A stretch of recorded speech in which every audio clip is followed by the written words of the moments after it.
As tensions grow on the Gaza border, Turkish President Erdogan is calling Israeli Prime Minister Netanyahu a terrorist and Israel a terrorist state. Public Security Minister Gilad Erdan is now questioning whether or not Israel should have reconciled with Turkey at all. And here with some insight is Middle East expert and Colonel in the Reserves, Dr. Reuven Berko. Thank you for joining us. Thank you. So how are the Israelis supposed to react from statements like this from the Turkish leader?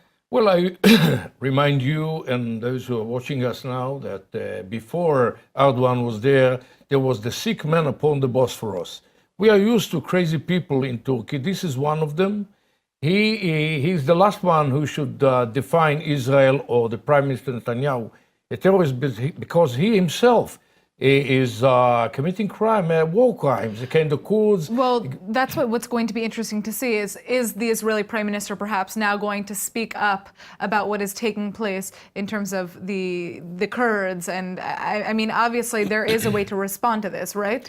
I wouldn't define it a courage. I would define it a political point of view or political interest. Till now, we took and we still take into account the fact that on one hand, we have Erdogan, on the other hand, we have the Turkish people. Mm-hmm. And, all we need, according to Islam, is a bit patient.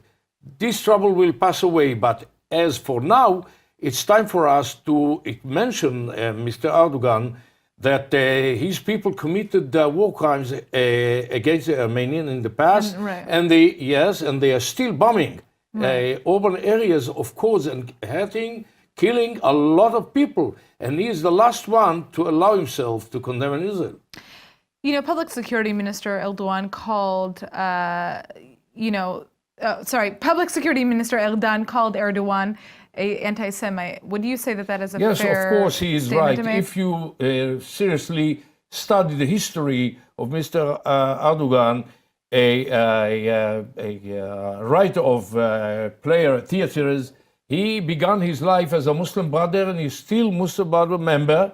And we know that this man has a lot of times experiencing and calling Israelis according to Islamic radicalism terms, such as when speaking about Jerusalem, he said, one day the Israelis seek for a tree to hide away from the massacre that he pointed on from the days of the messenger Muhammad.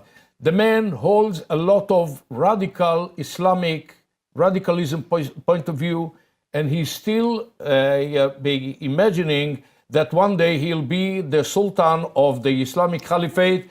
None of us, not Israel, nor Egypt or any Arab state, will be ready to get back to the days of the sick man upon the Bosphorus. We have a mentally sick person in Ankara, and days to come will show that things will be changed. Well, it will be interesting to see how Israel responds to this. Thank you for joining us. Thank you.